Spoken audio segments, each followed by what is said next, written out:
Isadora Jones never expected her life to take such a turn.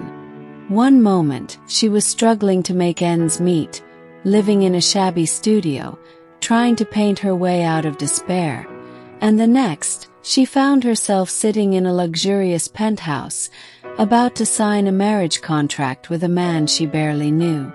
It wasn't a love story. It was a transaction. Dorian Walker, the cold, calculating millionaire, was offering her the kind of stability she could only dream of. But there was one condition. Emotions were strictly off limits. The room around her felt sterile, almost suffocating. The polished marble floors gleamed under the harsh light of the chandelier above. The modern furniture was arranged with precision, but there was no warmth to it, no life. It was a place built for someone who didn't want to feel.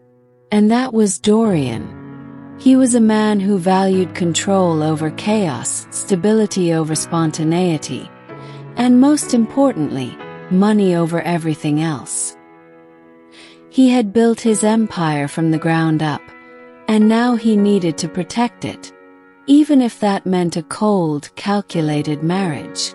Across the sleek marble table, Dorian sat, his gaze unwavering as he laid out the terms of their agreement. He didn't look at her as a potential wife, or even a woman. He looked at her as an investment, a pawn in a larger game. She was there to provide him with a public image of a happily married man. No questions asked, no emotional ties.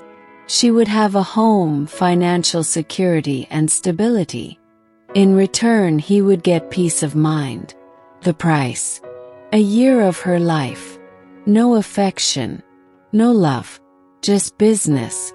Sign the contract and we both get what we want, he said, his voice devoid of any warmth. It was the voice of a man who had spent his life making deals, never once allowing his heart to be involved. He didn't believe in love.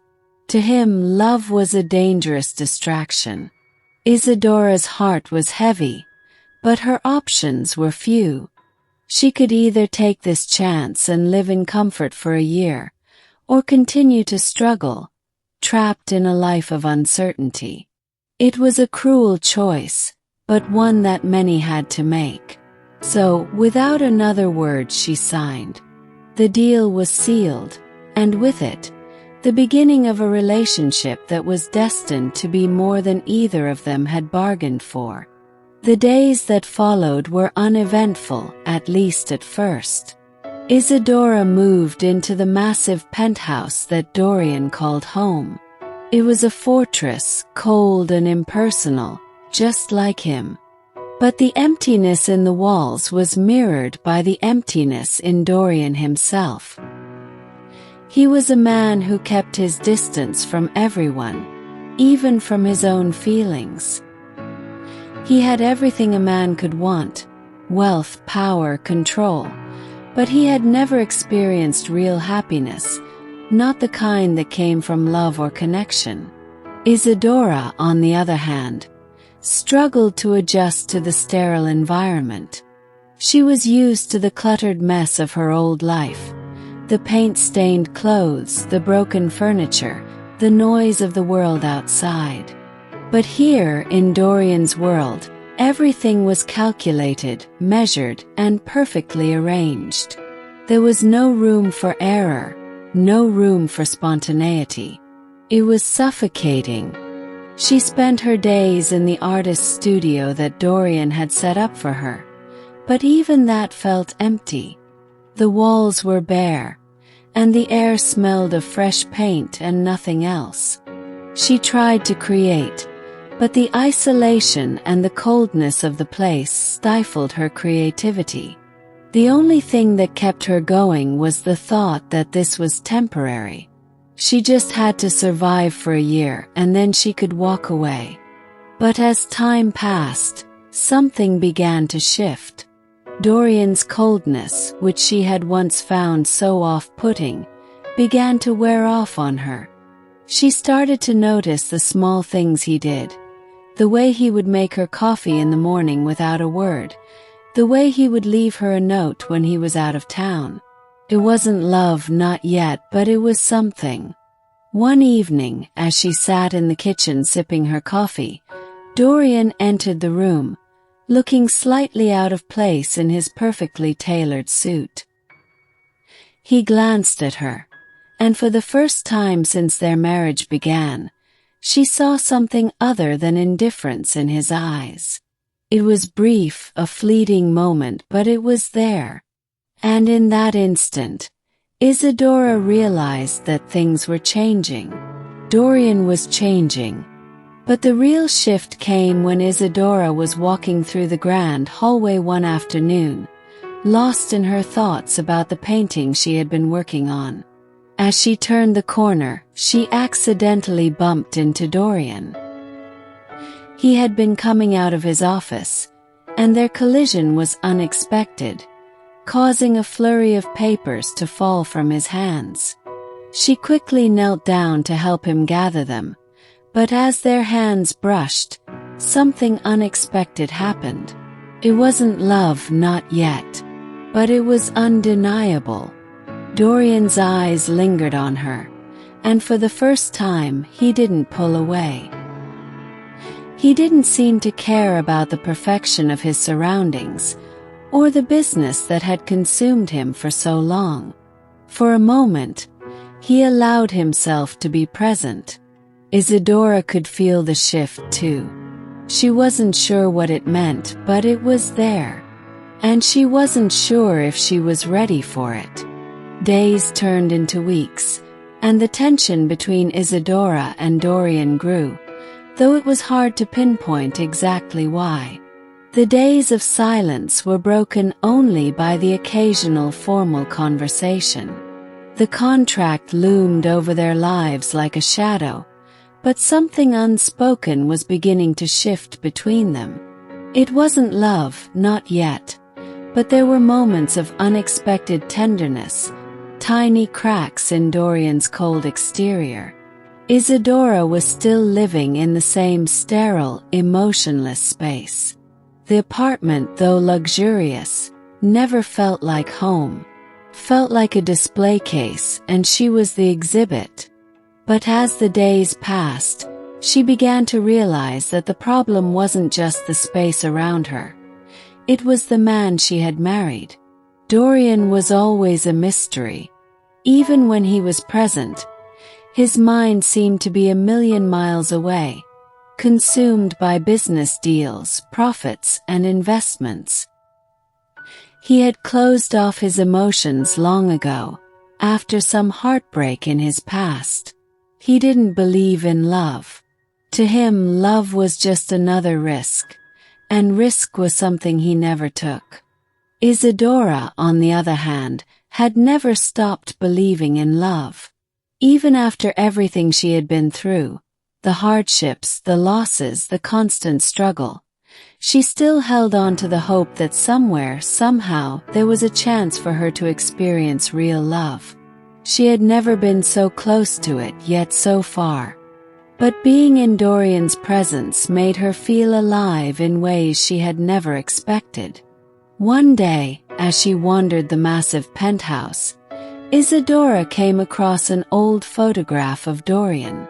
It was framed on the mantel, a young Dorian standing in front of an old house.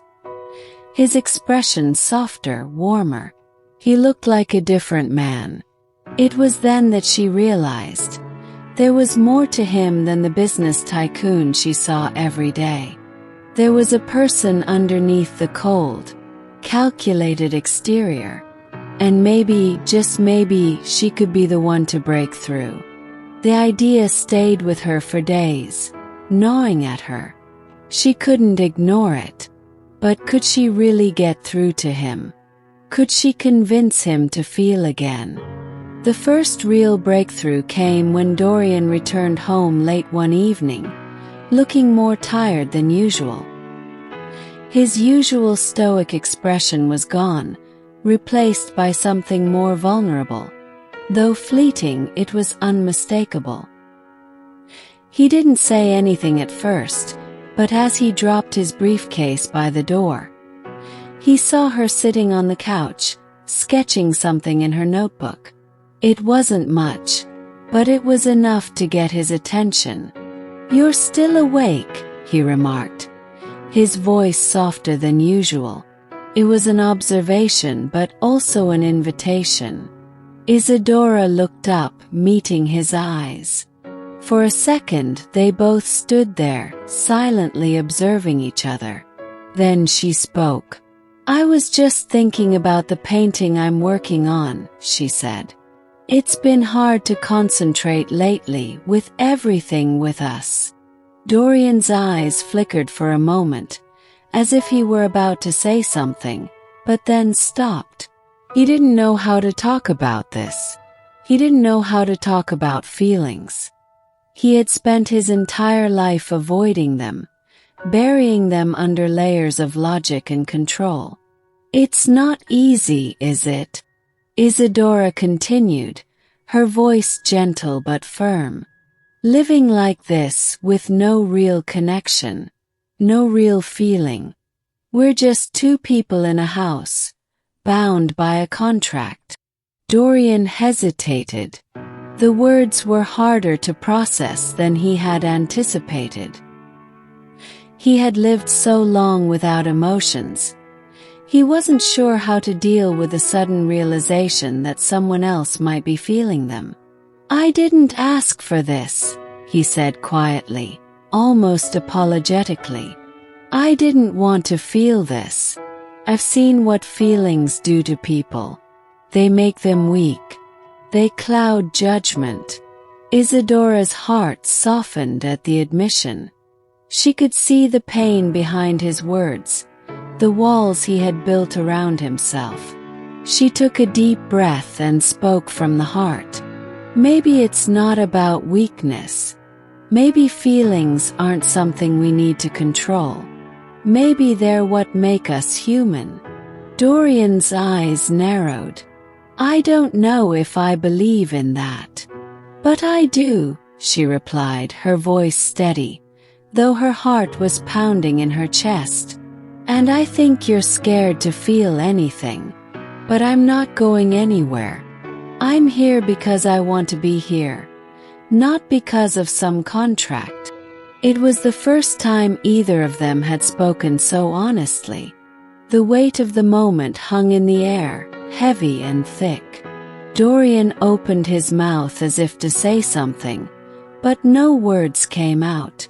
For the first time in years, he was vulnerable, unsure, caught between the man he had become and the person he could still be. The next few weeks were a whirlwind of change. Slowly but surely, Dorian began to open up. He still didn't believe in love, but he could no longer deny the connection he felt with Isadora. It was subtle at first. A lingering glance, a gentle touch on her shoulder, a quiet moment shared over dinner.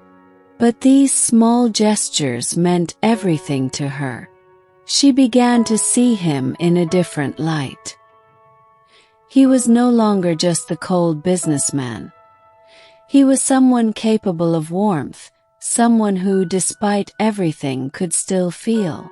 And then, one evening, everything changed. They were sitting together in the living room, a quiet calm settling between them. The silence wasn't uncomfortable this time. It was peaceful. Isadora was reading a book, and Dorian was going over some work papers, though his attention kept drifting back to her. At one point, their hands brushed by accident. It was a small thing, but it sent a wave of electricity through both of them. Dorian looked at her, his heart pounding in his chest.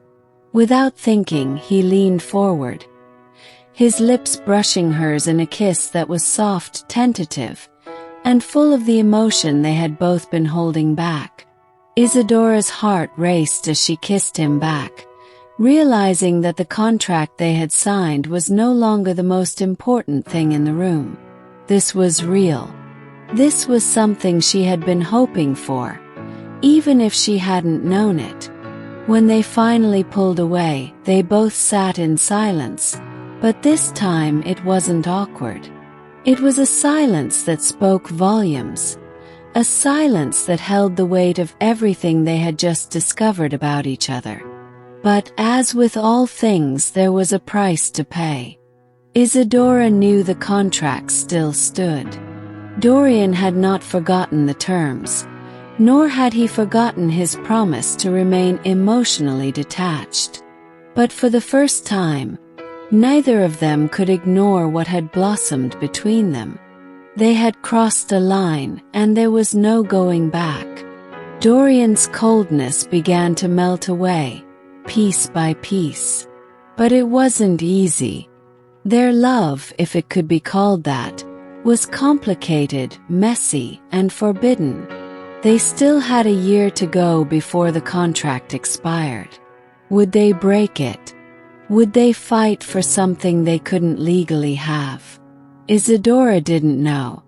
All she knew was that, for the first time in her life, she was truly alive. And no matter what the future held, that was worth everything.